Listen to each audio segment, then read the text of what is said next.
Around the year 1177 BC, someone attacked the entire civilized world at once. Not one city, not one kingdom.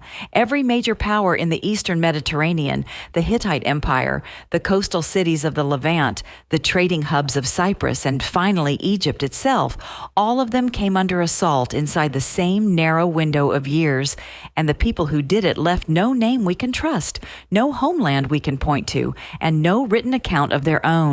The Egyptians called them the ones who came from the sea.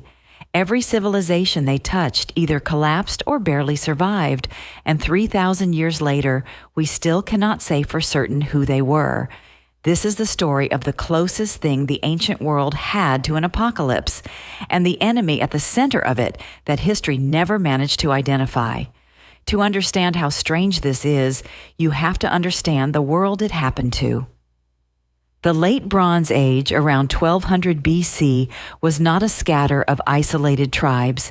It was a connected system, a network of great powers that traded, wrote letters to each other, married into each other's royal families, and depended on one another to survive. Egypt sat in the south, wealthy and ancient.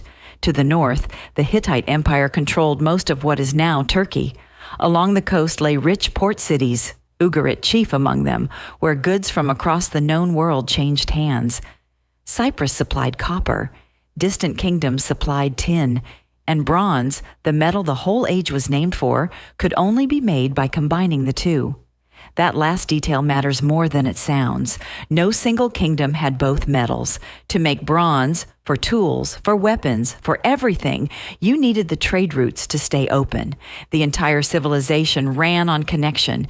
It was, by ancient standards, a kind of globalized world. And like a globalized world, its greatest strength was also its deepest weakness.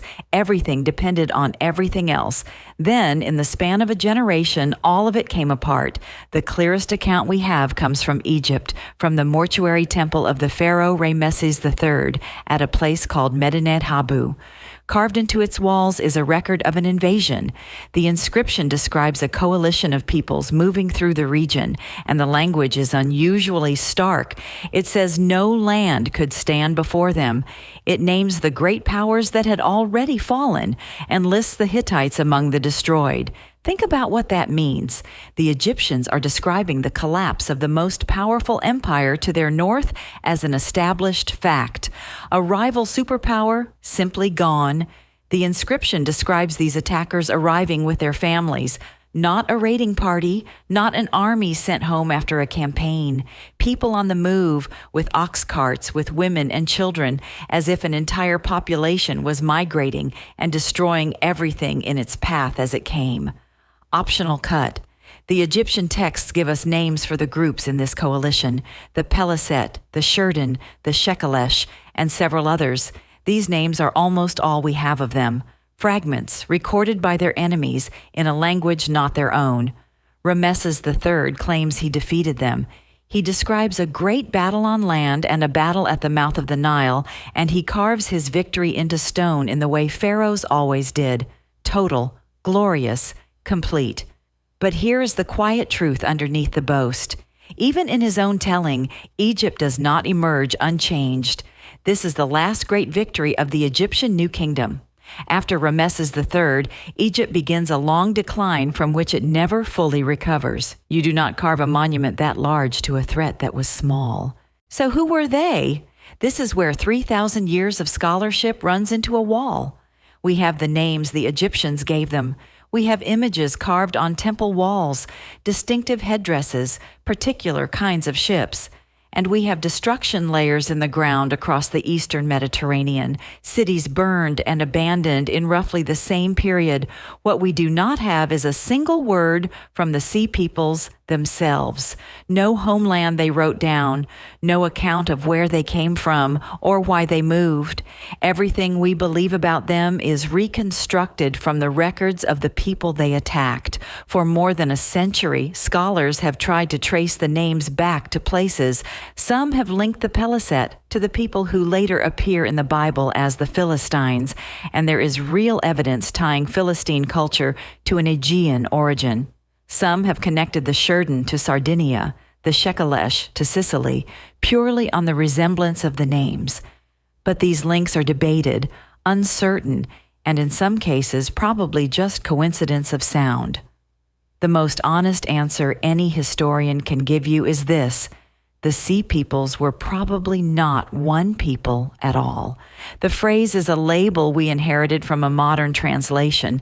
The Egyptians never used a single tidy name. What the inscriptions actually describe looks less like an invading nation and more like a coalition, a moving mass of displaced groups from different origins pushed together by something sweeping through a collapsing world. Which raises the harder question: if they were refugees as much as raiders, what were they running from? Because the Sea Peoples were never the whole story. For a long time, they were treated as the cause, the barbarians at the gate who brought down the Bronze Age. But the more archaeologists have dug, the more that explanation has fallen apart. The Sea Peoples arrive in the middle of the collapse, not at the start of it. They are a symptom. Something was already going wrong.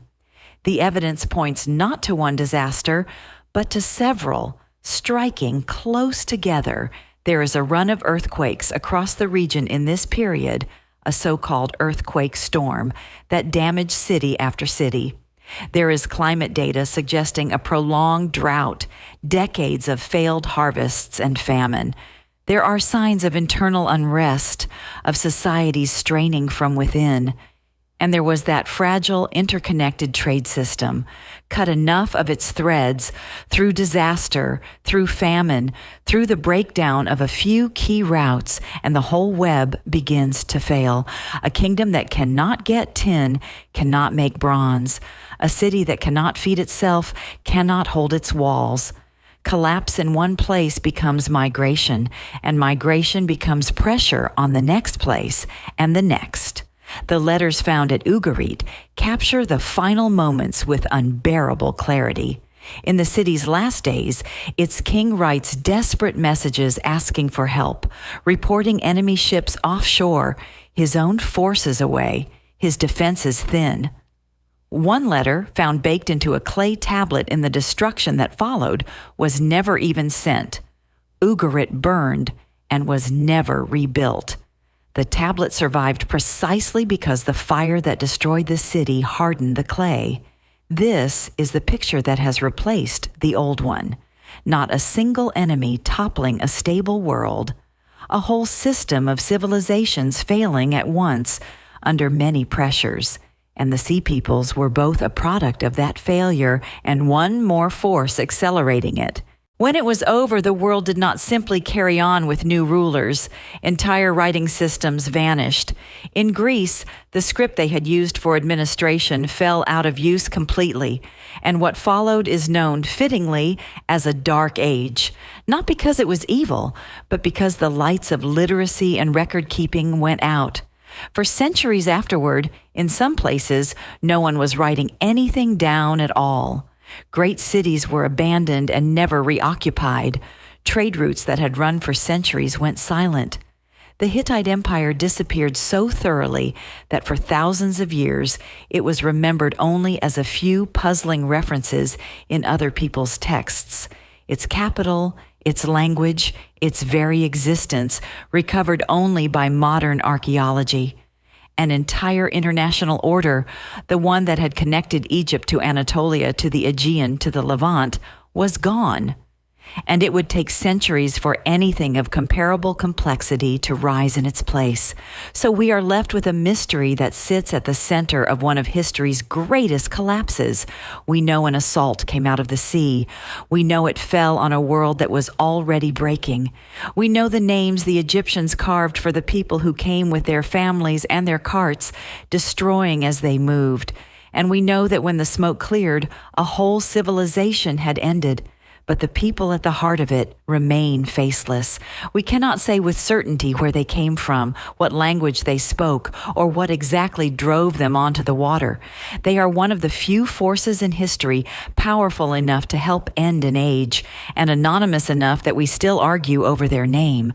The Sea Peoples did not so much invade history as pass through it, leaving ruins behind them and almost nothing of themselves.